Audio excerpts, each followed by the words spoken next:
So I found a rather peculiar and captivating survival/sandbox experience called Terraria, and I think I have an addiction.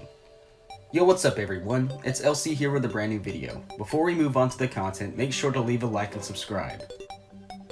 Terraria is a massive sandbox action RPG made by a game development studio known as Relogic.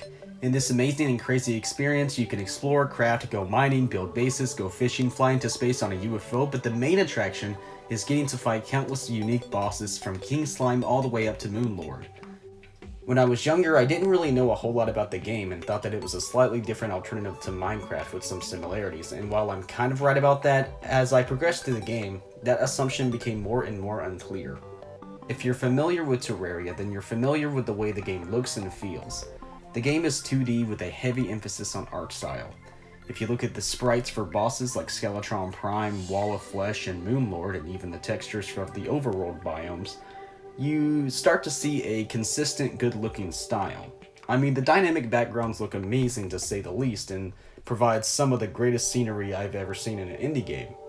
The game takes heavy inspiration from Final Fantasy when it comes to its player and NPC sprites. Speaking of Final Fantasy, there are items in the game that reference weapons that you can find in the Final Fantasy games, among other games. For instance, the Breaker Blade in Terraria is modeled after Cloudstripe's Buster Sword, and the Keybrand is modeled after Sora's Keyblade from Kingdom Hearts. You can also find outfits that reference Mario, Toad, Rosalina from the Mario series, Link from The Legend of Zelda, and the Creeper from Minecraft. Now, I've mentioned some fun facts about the game, but I've yet to really dig deep into my own experience when playing it. Well, allow me to dive into the gaping abyss that is Terraria. So I started a world and was met with a guide NPC. Then my buddy Ramble joined. My initial thoughts were that it was going to be a fairly simple experience, so I chopped down some trees, gathered materials, and started to mine with my freshly made wooden pickaxe. Everything was chill for our first night, so we mined, and I came back to the surface to expand our house a bit and slowly make it into a base, adding rooms to allow different NPCs to move in. Surely enough, within a few days, a merchant arrived at our base. It was around this time that Royman, a friend and fellow Terraria player, joined our world and helped us along the way, giving us access to Crimtane weapons that were strong enough to fight off any oncoming threats that may serve as a challenge. Another day passes and we had been playing for quite a few hours in total. Suddenly, just before the sun went down, we received a weird message at the bottom left of our screens. The message read, "The blood moon is rising."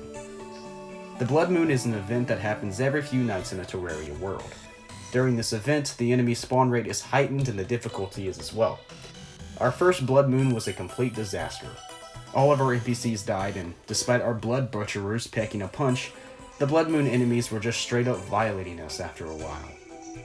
When the sun came up the next morning, you bet I was ready to quit. I turned off my game for the night and went to sleep, dreaming about the possibilities of what could come next. Now, when I say that the build-up to Terraria's first boss is equivalent to reaching the Ender Dragon in Minecraft, I mean it. I mean, the lengths we went to find gold were extensive and actually pretty funny. We were searching for gold ore for days, only to find out that it doesn't even spawn in our world. Whenever you make a world in Terraria, it always has exclusive ores. In our case, platinum was our substitute for gold. The reason we were trying to find gold in the first place was so that we could craft a slime crown, and I'll elaborate on what that is in a second. When we realized that gold couldn't even spawn in our world, I took a look at the wiki, and I found out that you could also craft it with platinum.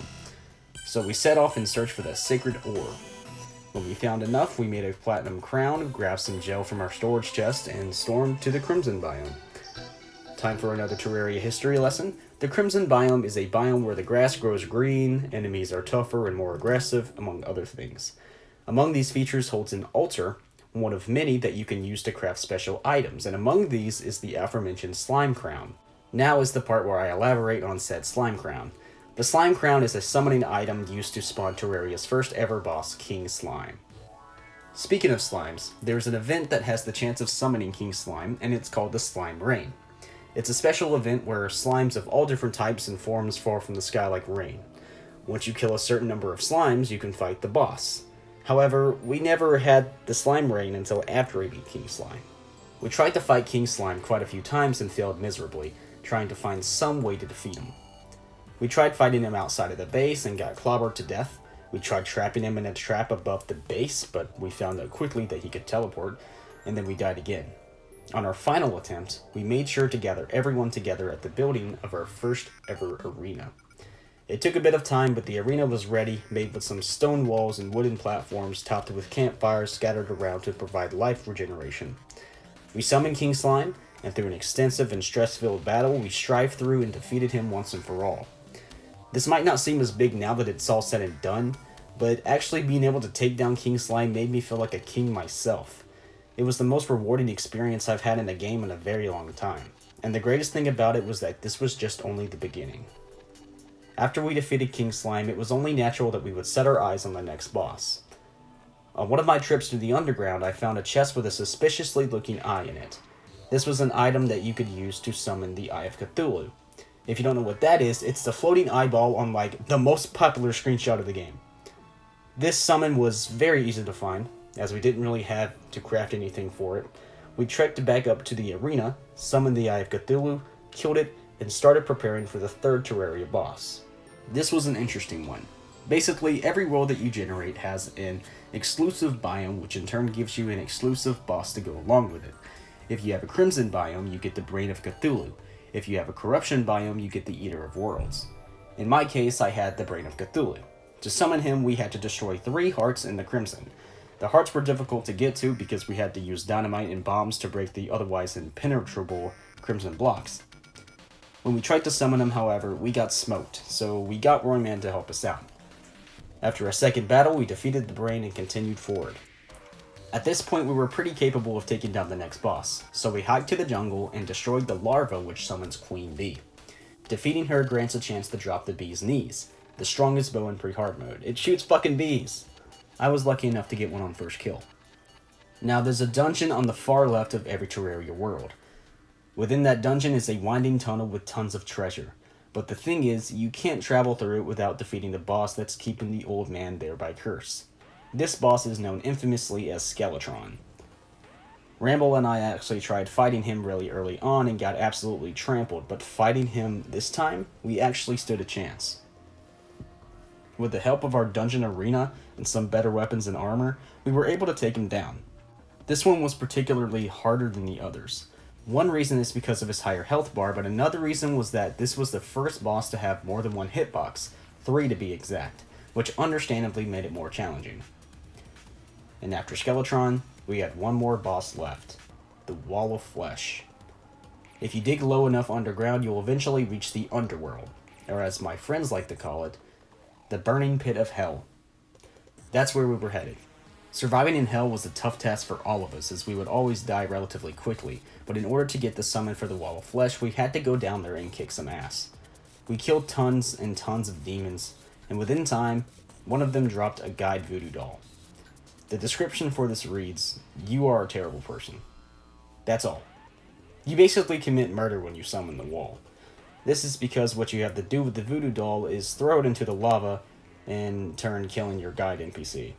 But this aspect doesn't really matter to anybody since the guide NPC is literally useless in most cases. We summoned the Wall of Flesh and ran from it, shooting at it with our bows. It was an anxious battle, but a great one. Once the Wall of Flesh was defeated, everything changed. At the bottom of our screen, a message popped up saying that we had entered hard mode. And if you enjoyed the video, feel free to leave a like and subscribe to the channel, as well as follow my Twitter account, which will be left in the description. I also have a Discord server that I'll leave the link to in the description as well. Well anyways, that's all for me. See ya.